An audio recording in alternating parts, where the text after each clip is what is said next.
Welcome back to the Deep Dive. It is Wednesday, February 25th, 2026, and today we are opening a file that, well, honestly, it feels a little bit like trying to read a map while the ground is actively shifting under your feet. Yeah, that's a really good way to put it. Good to be back, by the way. Always great to have you. So we are continuing our journey through the AI Futures series. This is by the author and analyst Jafar Humayun. Right, and before we get into the weeds today, we really need to anchor ourselves in Humayun's framing. He is incredibly specific about his intentions with this project. Yeah, he has that quote. Exactly, the lens quote. He says, and I'm quoting here, AI Futures is not a framework, it's a lens. We aren't predicting the end of work, we are observing the reorganization of what the market deems necessary. We are observing the reorganization. That line has just been stuck in my head all week because, we hear so much about the end of everything, the apocalypse of the job market, but he's saying, no, it's just reorganization. But reorganization can still be highly disruptive if you're the one being reorganized. Right. Exactly. So for everyone listening, a very quick refresh before we jump into today's material. In episode 11, we looked at what he called the gravitational shift. That was the macro view, the 30,000-foot perspective on why organizations are being pulled toward AI models. We looked at those dual forces, synthetic efficiency on one side and institutional fatigue on the other. Right. Synthetic efficiency just meaning doing more with less friction. Yeah. And institutional fatigue was this idea that companies are just tired. They're tired of managing massive, complex human hierarchies. Yeah, gravity is pulling them toward automation, not just to save money, but to reduce structural friction. Okay, so that was the big picture. Today we are looking at episode 12 of his series, which is called The Erosion of the Predictable. And we are zooming all the way in. We are getting right down to the mechanism of how this change actually hits the professional core. And reading through this section, I gotta say, it's almost spooky. We've all been trained to expect automation to be loud. Dramatic factory closures, robots on assembly lines. But Humayun argues this change is profoundly quiet. It's a silent transition. That's really the core thesis today. We are moving from a world of prestige-based vulnerability to pattern-based vulnerability. Pattern-based, right. So it's a mathematical optimization of the professional workforce. Exactly. He is exploring why roles that are defined by structure, by repeatability, are facing a very unique form of systemic subtraction. Systemic subtraction. It sounds so clinical, but the reality for you, the listener, or anyone in the market is very personal. So our mission today is to unpack this logic. We need to figure out why the jobs we thought were the safest are suddenly exposed, and what actually makes a role defensible in 2026. And to really grasp that, we have to look back at the history of what we considered a safe path. Humayun calls this part the logic of erasure. And he paints a picture of the 20th century social contract for the professional middle class. It's the story we were all told, right? Wake up early, show up, follow the rules. Yeah, learn the process and just work the checklist. Reliability was the ultimate currency. If you could be relied upon to execute a process without deviation, you were secure. The entire corporate ladder was built on the premise that process mastery equals job security.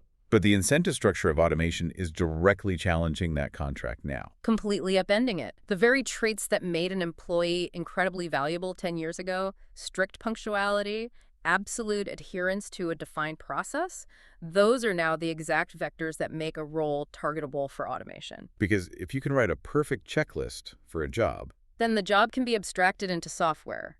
If a process can be fully defined, it can be mathematically optimized. Humayun uses the term precision subtraction here. and we should clarify, this is very different from mass layoffs, right? Radically different. A mass layoff usually implies failure. A recession hits, demand drops, a company runs out of runway. Precision subtraction is the mathematically justified non-renewal of roles that have been successfully abstracted. The company might be having its best quarter ever. Exactly. The business is thriving.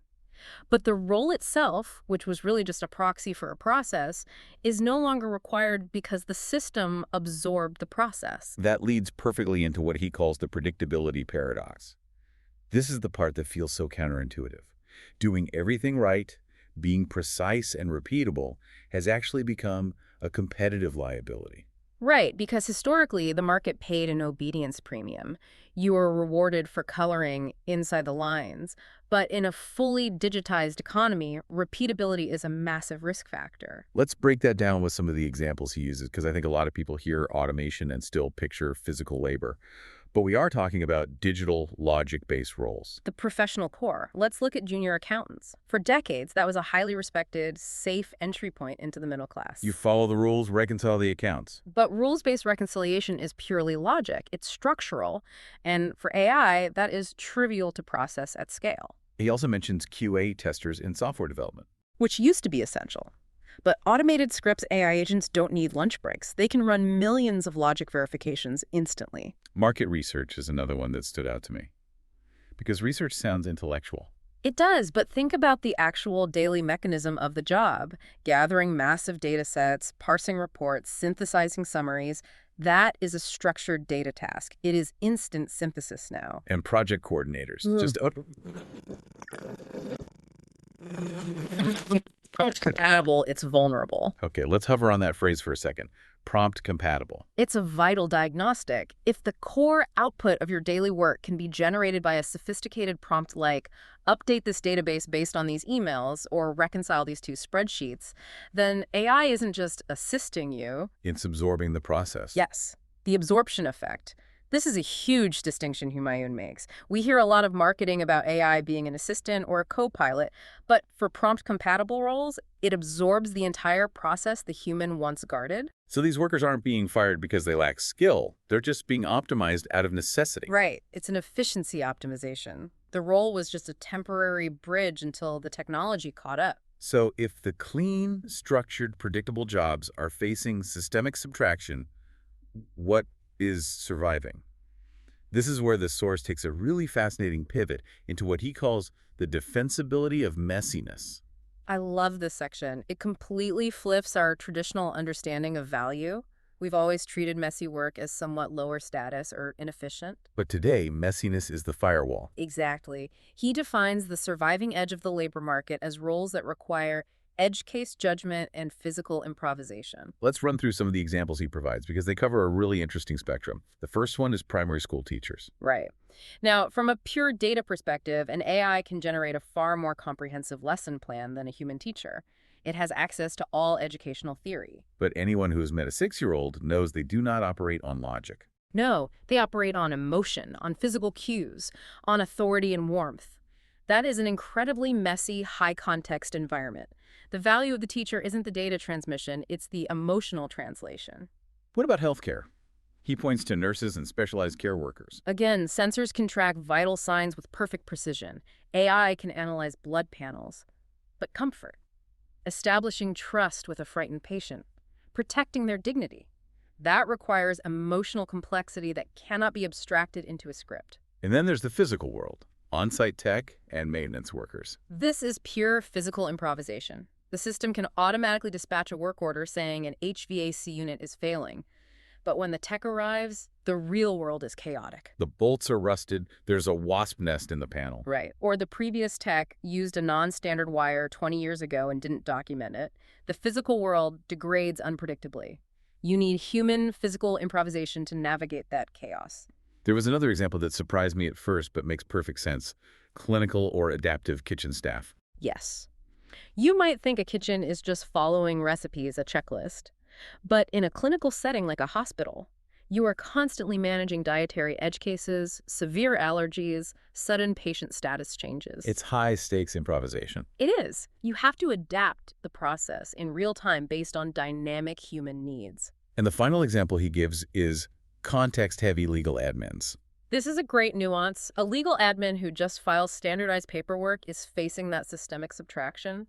But an admin who navigates human systems, who knows how a specific judge prefers things, or how to de-escalate a panicked client, that is edge case judgment. And Humayun anchors all of this not in sentimentality, but in pure cost mechanics and liability. This is the crucial takeaway. These jobs aren't safe just because we want humans to have jobs. They are safe because the cost of an automated error in a high-context human environment carries massive liability. Right. An organization isn't going to risk an AI making a bad judgment call in a hospital ward or a courtroom. The liability is too high. The human is essentially retained as a liability buffer and an edge case manager. Okay, so we understand what's fading and what's surviving. But I want to talk about how this shift actually feels on the ground. Humayun calls this the silent transition. Because it was largely invisible. Yeah, he contrasts it with the loud recessions we're used to. The 2008 financial crisis or the dot-com bust. You had dramatic headlines, massive coordinated layoffs. You could see it happening. But this transition doesn't look like that. It manifests as vanishing job boards. It manifests as stagnating raises for certain tiers of predictable work. He uses this term, structural decoupling. Yes. A role isn't aggressively eliminated. It simply isn't refilled when the person eventually leaves or retires. The company realizes the software suite can now absorb that workflow, so the job requisition just never gets posted. So it's a non-event. A role just quietly disappears because it became unnecessary. And the system keeps running perfectly well without it. But for the workforce, it creates a very specific kind of anxiety. Yeah, he calls it a relevance shift. And that phrase hits hard. If you lose your job because the company went bankrupt, you can point to the bankruptcy. But if the system just optimizes around you, It creates a deep feeling of despair. Nothing broke. You didn't necessarily do anything wrong. The requirement for your specific predictability just evaporated. which brings us to the final major concept of this deep dive, reevaluating how we classify work. We've spent over a century using the terms white collar and blue collar. And Humayun argues those categories are entirely obsolete now. Right. He proposes a new divide, predictable collar versus adaptive collar. It's a much more accurate framework for 2026 because as repeatability becomes a risk factor, the old obedience premium is being entirely replaced by a context premium. A context premium, meaning your value is based on your ability to handle ambiguity. Ambiguity, emotional complexity, and physical reality. An office worker doing routine data entry is predictable collar, highly vulnerable. A plumber navigating complex, undocumented piping in an old building is adaptive collar, highly defensible. He actually outlines a hierarchy of automation in the text. I think it's worth running through. Yeah, it's a progression of vulnerability. First, the digitized tasks fall. Then, logic-based tasks. Which is where we're seeing the most aggressive systemic subtraction right now. Exactly. After logic comes physical automation, but that is constrained by real-world chaos, then emotional, and finally, systemic. So those who have built their entire careers relying on routine as a safety net, they are the most exposed. Messy is defensible. That is the new reality of the labor market. Messy is defensible. That really is the thesis of episode 12. And it's vital to view this through that lens of efficiency optimization we talk about. This isn't a story of malice. It's process abstraction. Precision is no longer a human asset. It is a machine baseline. Because the machine will always be more precise. Always. The human asset now is the ability to navigate the unpredictable. It makes me think about people's side hobbies. Like you have someone working a highly predictable, logic-based corporate job, but on the weekends they restore vintage motorcycles or they run a local community theater group. Right. Those hobbies are incredibly messy. They require physical improvisation, emotional intelligence, navigating human quirks. It's almost like their side gig actually has more long-term defensibility in the new economy than their prestige day job. That is a brilliant way to apply Humayun's lens. The hobby is adaptive collar, the day job is predictable collar. It really makes you reconsider where your actual long-term value lies. It definitely gives you something to mull over. For sure. Well, this has been an intense but incredibly clarifying deep dive into the erosion of the predictable. Great. And it sets up our next discussion perfectly. Yes, because now that we understand how individual roles are shifting, we have to look at the macro impact on society. Next time, we are diving into episode 13 of AI Futures. The topic is AI versus the middle class, why systems thinking is the new literacy. We're going to explore how understanding these systems is becoming as fundamental as reading and writing. It's a crucial next step in the series. I'm looking forward to it. Me too. Until then, to everyone listening, stay tuned. Stay curious. Stay systemic.